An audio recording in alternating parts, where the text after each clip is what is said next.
Emotions Matter, brought to you by Emaww.com. That's EMAWW.com, your solution for emotional intelligence.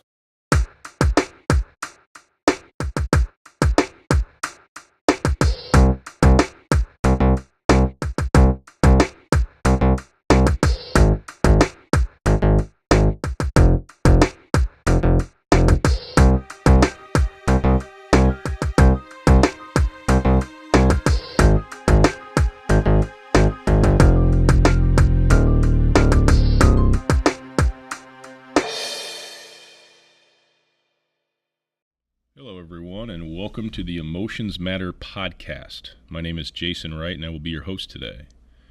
Today, we are interviewing an amazing guest. His name is John Barrett from the John Barrett Company, and let me share with you what I know about John.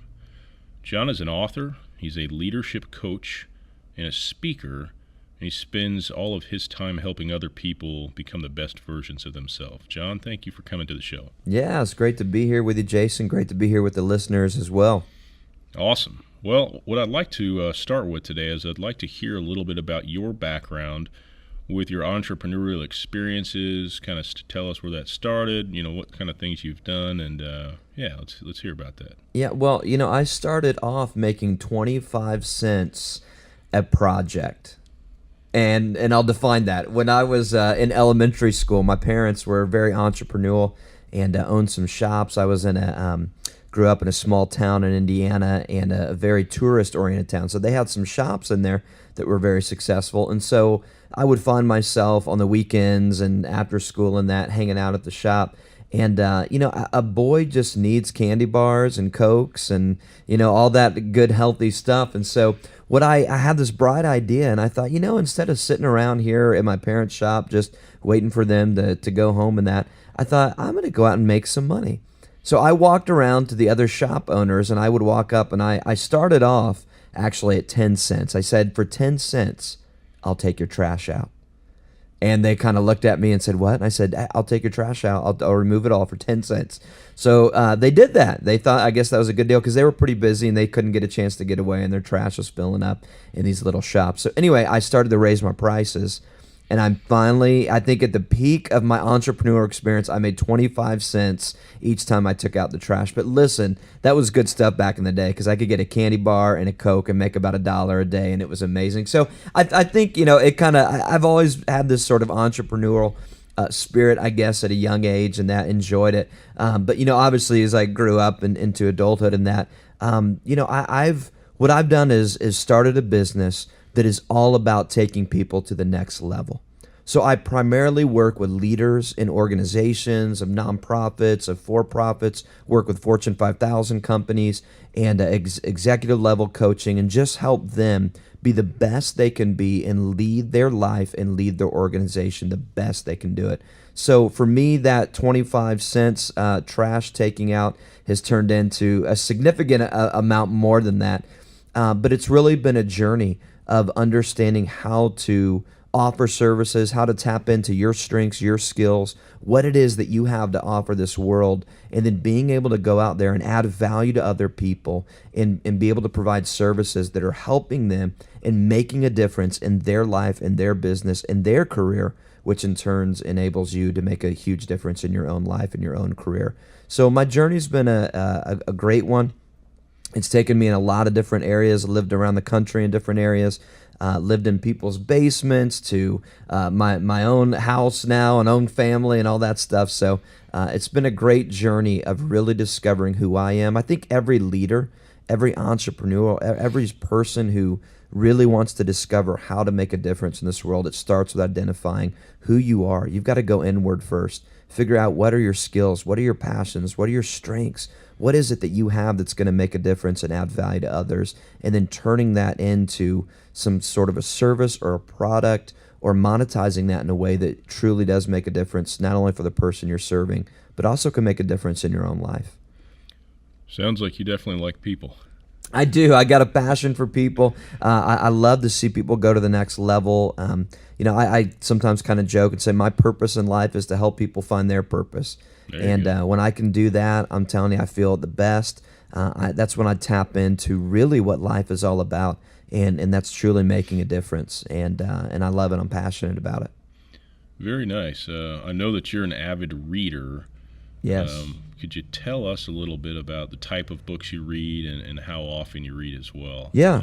I kind of know the answer, but I'd really love to share it with the That's right. I think audience as well. I've mentioned some off air with you about my system. A leader is a reader, and if you want to go to the next level in your life, it is going to require you to dig into books of people that are better than you, that have done more than you, that can teach you so many things. We've got bookstores and online, all this access to books, and truly we have just a world of someone's knowledge at our fingertips. So for us to not utilize that is just asinine. It just doesn't make sense. So for me, I am an avid reader. I believe that everybody should have a system of how they read. For me, what I do, Jason, I've got a pretty intricate system. I didn't start this way. It kind of evolved over the years, but I'm so intentional about growing myself and feeding myself. You can't give what you don't have. If you're not pouring into yourself, you're not going to have anything to pour out to others. And so if you're not inputting, you're not going to be able to output as much as you could. So it's a big deal to input into your life with books and that. So for me, what I do is I read 5 days a week. I've got a whole system, Monday through Friday. Every morning I wake up about 5:30 a.m., and I read. And I've got my books for the month. I go through 5 books a month is what I read. And I've got 5 categories, Monday through Friday. And basically for me, what that is, on Monday, I'll read a faith-based book. So I'll dive into there. I'll read so many options per time, so many chapters, and it's a faith-based. On Tuesday, I read a psychology or some sort of thinking type of book that's just about this idea of being a better thinker, really tapping into the mind. On Wednesday, I'll do a leadership book. And then on Thursday, I'll do a business book, kind of entrepreneurial type book. And then on Friday, it's a creativity, innovation type of book. So for me, those are my 5 categories. And how I picked those was, I mentioned earlier that every person has got to kind of go inward and find out who they are and what their strengths are, what they're passionate about in order to know what to add value to. For me, those 5 categories describe who I am. They're my space. They're the area that I add value to. So I'm pouring into myself in those 5 areas so I can pour back out because they connect with me. Now, for somebody else, they may have kind of 5 different categories or 2 different categories or something. But I encourage everybody to identify the categories that you want to grow and learn in, and then just surround yourself with resources that are inputting into you. I think that's great, man. That's very, very... what's the word I'm looking for? Very ambitious, and I think it's great advice as well. So what do you like to do for fun when you're not doing your business and when you're not reading? What do you like to do for fun? What I like to do for fun is I enjoy disc golf. I'm a big disc golfer. Yeah, so like frisbee golf and that. I enjoy that. Enjoy having fun with that. I also do artwork. I'm a painter, so I do oil paintings, landscapes. I actually incorporate it into some of my leadership training. It's very unique, but that's a whole nother topic, I guess. But for fun, I really enjoy just kind of getting lost in painting, doing some abstract painting, doing landscapes kind of outside and that. So definitely got hobbies. I believe everybody should have a hobby. It's a great outlet. It's a great time just to kind of decompress and do that. So of course, I enjoy being with family, enjoy going out with them, and our family has a real value just to go experience things. So we like to go to museums and zoos and go visit different landmarks and just learn as we're kind of experiencing some cool sights and things like that. So definitely make sure that I have a lot of leisure in my life. I think you got to have that rhythm of life, and you gotta work, but you got to rest, and you got to have some fun in life. Life's too short to just put your nose to the grindstone every day and then kind of lift up one day and realize that you missed out on enjoying life because you've been working so hard and that. So definitely a big believer of hobbies. Those are a few of mine, and I love everything, man. I'm telling you, I enjoy it all. So I'm the kind of guy that you can throw me just about any hobby, and I'm going to have fun learning it or figure out how to do it or something. Awesome. Thanks, man. That's good stuff. Well, I'm curious, with the experiences that you've had firsthand and all the books that you've read, how do emotions affect the experiences of people? And I know that's a very general question, but I just want to throw that out to you and see where you go with it. Well, I think it affects everything. If you think about it, we're human beings, not human doings. And I think we've got to get that straight, because human doings, if we were that, we'd be more robotic, right? Emotions wouldn't come into play. You just turn on a switch, you go, you turn off the switch. Very robotic, very sort of AI, artificial intelligent kind of concept. But we're not human doings, we're human beings. And that's so vital, because we are wired with emotions, and emotions drive behavior, right? And they sort of feed back into each other, right? I mean, behavior can drive some emotion, and emotion can drive behavior, but they're all interconnected. We're human beings. And so when you look at us from that standpoint, you have to factor in. When I do a lot of leadership coaching with people, especially at high level CEOs and COOs, CFOs, you know, when I'm dealing with some of these very, very successful, high caliber people that have worked their way up for many years, I find that they lose sight sometimes of the human emotion. They're so driven by ambition, which is a great thing, but in doing so, they really can treat other people like human doings and not human beings, and not take into account that people are emotionally wired. And if we're going to really tap into our best and draw out the best in others, we've got to understand that emotions play a huge role in what's going on. Everybody filters everything in their life, every experience, every question, everything that happens in their life is filtered through an emotional lens. And that's okay, because again, we're human beings and not human doings. But we have to be cognizant of that so that we can understand how to leverage that, not fight it, but understand it, because it'll help us so much more in dealing with people and understanding how to be more productive and how to lead and how to do so much in life. Outstanding. Well, there's 3 emotions that I want to kind of dig into a bit deeper. And from a high level, they are fear, awe, and desire. Mm-hmm. So what can you tell me about fear? Fear is one of the topics that I personally have a great interest in. It's very interesting how much fear drives the things that we do and that we feel. What is your experience with fear? How do people react to fear from what you've seen? Yeah, well, fear is a huge emotion, right? I mean, fear can be a really good thing. Right, there's kind of like a light side to fear, and there's a dark side to fear, right? Yeah. I mean, because in some ways, fear can protect us a little bit. If we have a fear of dying, okay, or getting shocked in a light socket, kids have a healthy fear of, hey, stay away from that. We kind of strike fear into them, right? I mean, don't touch the hot stove. So fear can be a protective mechanism in some ways, but I would say for most people, fear gets into the dark side, where it really becomes a limiter in our life, right? And I'd say fear is like 80% negative and 20% healthy, if that makes sense. It does. Yeah, in that there's a 20% of side of fear that's okay. And if you have fear, everybody's going to experience it. The goal is not to not have fear in your life. The goal is simply to overcome it, right? Courage is not the absence of fear. Courage is simply the ability to just override your fear and move beyond it. In fact, fear comes from the old English word. I like this. It's fair, and it's akin to an old High German word, fara, which means an ambush or a sudden attack. That's where the word fear comes from. It's this idea that there's this sudden ambush in your life. And we all experience this, right? When anything's out of our comfort zone, when anything's beyond our cognitive awareness of something that we've already experienced, what happens? We're suddenly ambushed with fear, right? And we have this flight or flight response, and usually it's flight. Usually what fear brings us to do is run from it, right? And so when we have this idea, so in the context of when you're trying to be an entrepreneur and think of new ideas, we have these great ideas that pop into our mind, and we get really jazzed about them. We're like, yeah, that's a really good idea. And then fear comes in, and we're suddenly ambushed by something that's out of our current awareness because we've maybe never done it before. Maybe this idea is new, or it's causing us to step out a little further than we've ever done. And all of a sudden, fear comes in, that dark side. It ambushes us, and it attacks us, and then we end up running from the idea.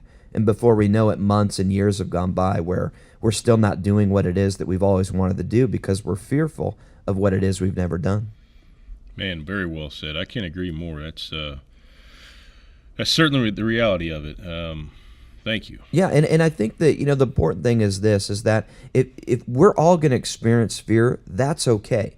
Again, it's that you've got to understand that you've got to step out beyond your fear, right? You've got to go beyond your fear and step out into the unknown sometimes in order to experience that which you've never done. If we only did things that we're comfortable doing, we would never venture out into new opportunities. So sometimes we're going to have to step out in the midst of fear, but it's okay to have a little bit of fear. Just make sure that it's not controlling you, but you're mastering your fear. It's not mastering you. That's very well said, John. Thank you, my friend. Yes.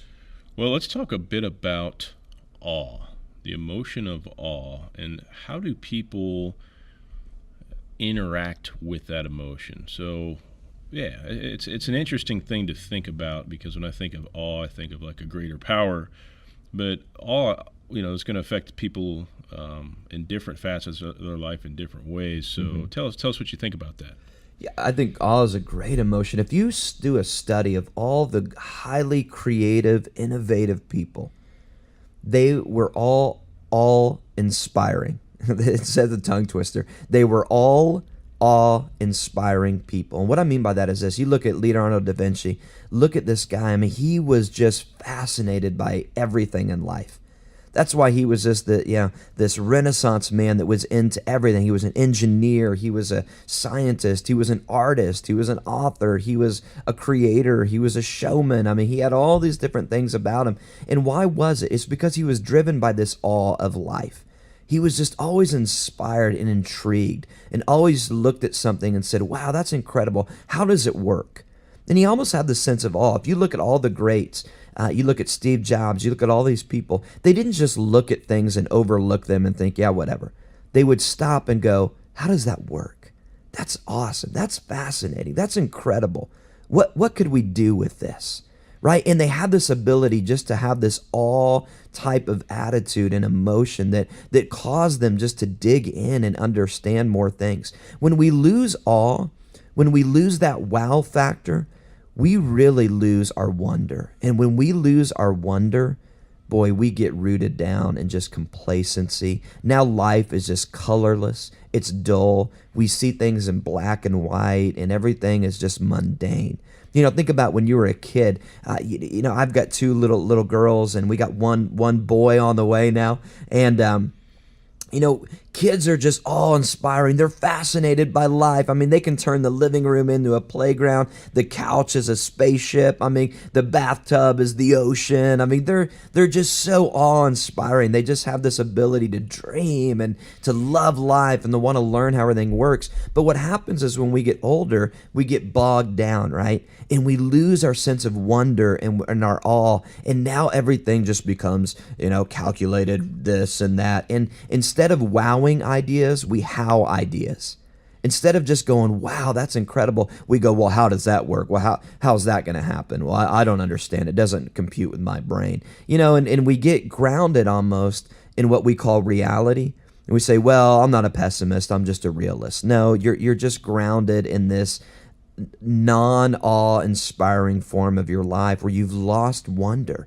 You've lost this sense of love and awe for life. And I believe that's the one thing that we've got to hold on to, because when you don't have that, that's when all these other emotions that can really derail you begin to creep in. When we open the door to that, when we lose our awe of life and our wonder. And if we can catch that, boy, we can be up there with those greats, I think, in the sense of just looking at life in this really inspiring way of, this is awesome. We have such an opportunity. We've been given such a great ability to do so many things in life. And we've got to keep that awe and wonder, because that's what really, really drives innovation, creativity. It drives curiosity, which drives so much in our world. John, I think that's a fantastic description of awe. I mean, the thing you said for me was taking it back to being a child. Yeah. I mean, you look at they're awesome. They're so excited. They don't know limiting beliefs. They don't know. They still believe they can do anything, which they can. That's right. And that's just a great illustration And that we you got to drew keep with your that. words. Yeah, We got to very, keep very that good. childlike drive and just awe in life, because if we lose that, that's when we get old, right? Yep, I mean, old yep. is not a number, it's a No. state of mind, right? Yeah. I mean, that's when you get old, is when you lose awe. And we don't want to get old. We want to stay young, we want to stay fresh, we want to stay just shapeable and all filled in life. Absolutely.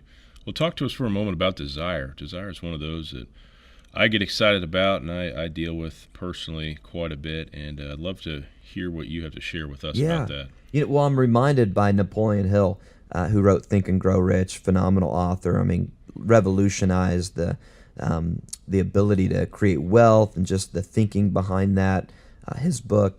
And one of the things that he said is the starting point of all achievement is desire. And I love that quote. And I think there's so much in that we might overlook. It sounds pretty simple, but I think that is packed with so much depth. That the starting point of all achievement in life begins with desire.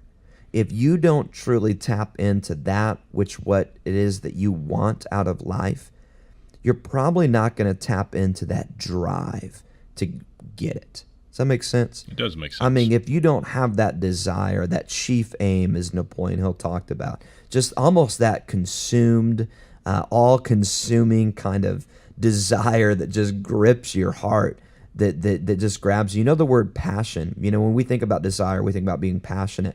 You know the word passion has its roots in a Latin word which means to suffer for. Think about that for a minute. I mean, when you're really passionate about something, I mean, you almost suffer for it. I mean, you want it so bad. I mean, you feel it deep in your bones, so to speak, in your spirit, where you just want something so bad. And I think that until we tap into those things that we're really passionate about, we're really going to have a hard time getting the most out of life, right? Because I think there's a lot of people that are working jobs, that are doing things, and they haven't found that real passion, that desire, what it is that wakes them up in the morning and puts a pep in your step. And consequently, what happens is if we don't tap into that, we begin to work jobs or we begin to pursue different opportunities that may be a good opportunity, but it's not for us. So we're not passionate about it. When you're not passionate and you don't desire that, it's kind of like that awe. You're going to lose the drive. And that's when we just start to settle in life. But when you got that desire, I mean, that all-consuming drive within you for something, I mean, you're going to go through any obstacle. You're going to stay with it. You're going to stay the course because there's something within you. Again, as Napoleon said, the starting point of all achievement begins with a desire.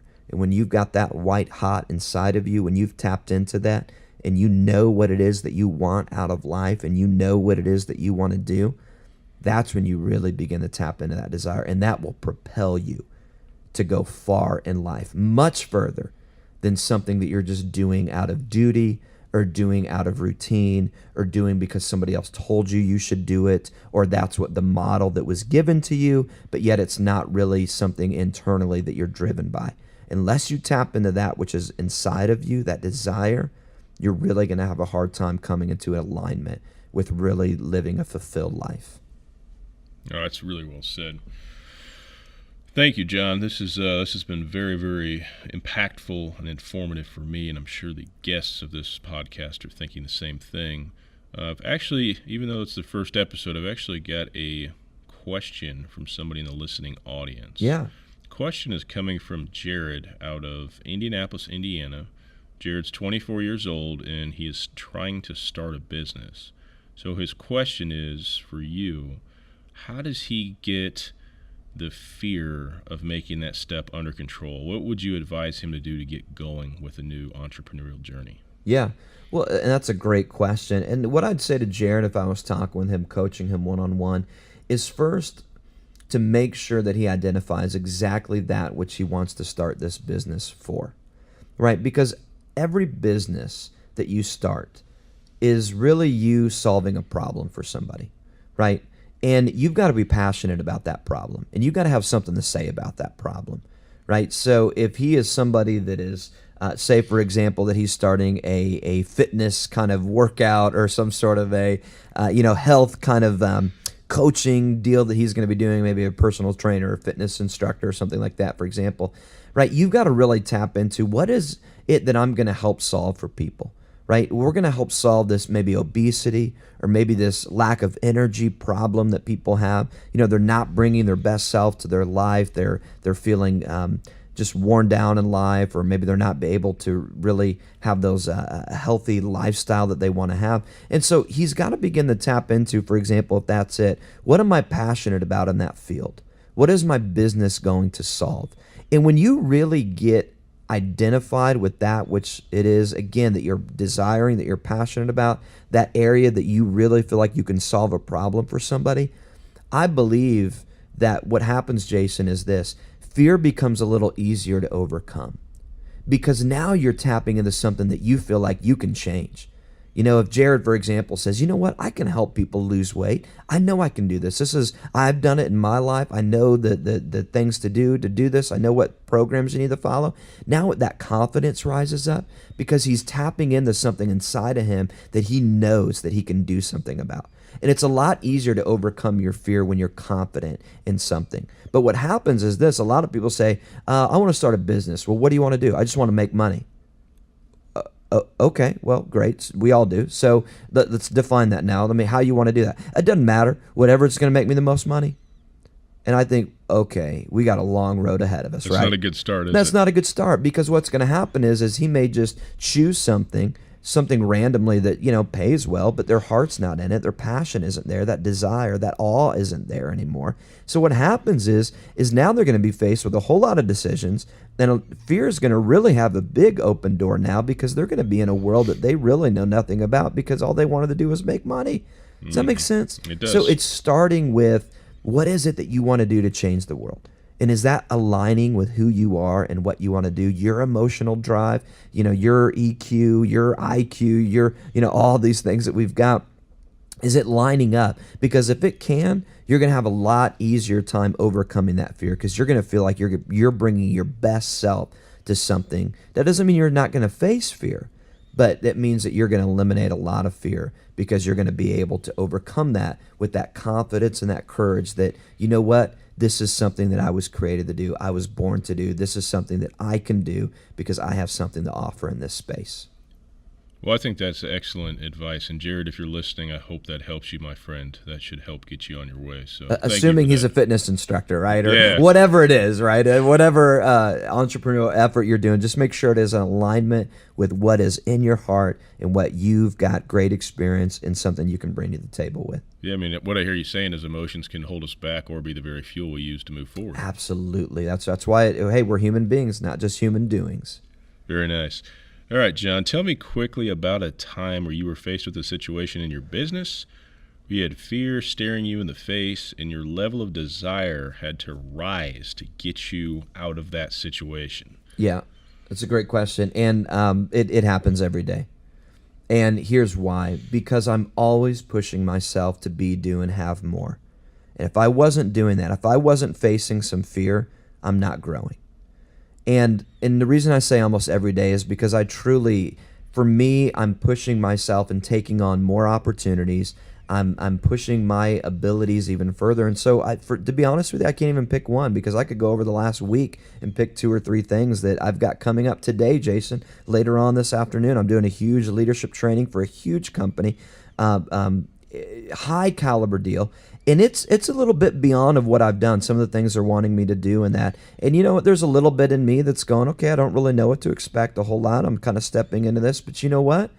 I'm going for it.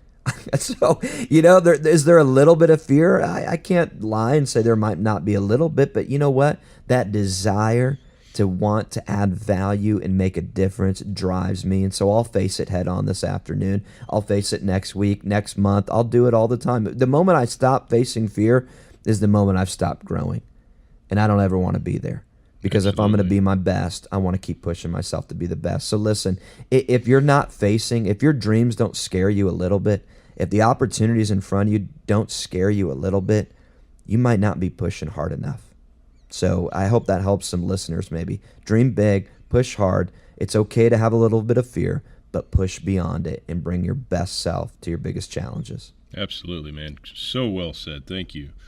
Well, we certainly appreciate your time today. I know this has been great. What have you got going on coming up? If you got any books you're working on, you mentioned a workshop today. What else? What do you have going on? Well, I'm in the process of getting ready to release my first leadership book. I have some other books that I've written out there, but this is my first leadership book called Leadology, and that's going to be coming out at the beginning of the year. Very excited about that. It's going to be something that 12 ideas to help level up your leadership. And it's all about just taking leaders to the next level. 12 different ideas, totally separate, but all under the banner of leadership. Very excited about that. You can go to johnbarrettleadership.com, and see that up and coming and that. But very excited, so be on the outlook for that. Big project, big thing I've been working on. I think it's going to really take leaders to the next level. Awesome, John. Well, again, I appreciate your time. Love having you on the Emotions Matter podcast. Yeah, great being here, Jason. Best of luck to everything, okay? Thank you so much. All right, take care.